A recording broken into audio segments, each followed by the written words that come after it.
আসসালামু আলাইকুম ওয়া রাহমাতুল্লাহ। সম্মানিত দর্শক শ্রোতা ভাই ও বোনেরা, কেমন আছেন সবাই? আশা করি আল্লাহর অশেষ মেহেরবানিতে প্রত্যেকে ভালো আছেন। খুবই গুরুত্বপূর্ণ একটি মাসআলা শেয়ার করব। এই বিষয়টা প্রত্যেকের জানা দরকার। আমরা অনেকে ভুল করতে পারি বা অনেকে সঠিক মাসআলাটা জানি না। সাহরি খাবার পরে কেউ যদি সহবাস করেন তাহলে তা রোজা হবে কিনা, বা সাহারি খাবার পরে সহবাস করার সুযোগ আছে কিনা, এ সম্পর্কে ইসলামিক দৃষ্টিভঙ্গি কি, নাকি সহবাস সাহারির আগে আগে করে ফেলতে হবে।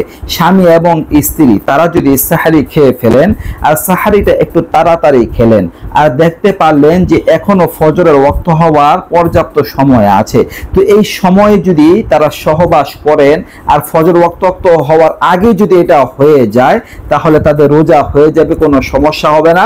তারা সাথে সাথে গোসল করে ফেলবেন, ফজরের নামাজ আদায় করবেন, কোনো সমস্যা নেই।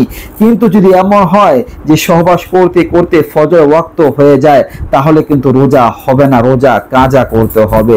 তো আশা করি আপনারা সতর্ক থাকবেন, সাবধান থাকবেন।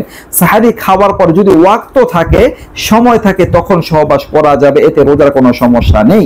কিন্তু যদি ওয়াক্ত না থাকে তাহলে করা যাবে না। তো বিষয়টা হচ্ছে সময় থাকার সাথে সাথে সাহারি খাওয়ার আগে করলো না পরে করলো এটা কোনো বিষয় না। তো বন্ধুরা, আমরা এই জাতীয় বিষয়ের ক্ষেত্রে সাবধান থাকবো। আমাদের রোজা নষ্ট হচ্ছে কিনা, সমস্যা হচ্ছে কিনা তার দিকে খেয়াল রাখবো ইনশাআল্লাহ। তো এই ছিল আলোচনা। নিত্য নতুন আরো ভিডিও পেতে সবাই পাশে থাকবেন। এই পর্যন্তই। আসসালামু আলাইকুম ওয়া রাহমাতুল্লাহ।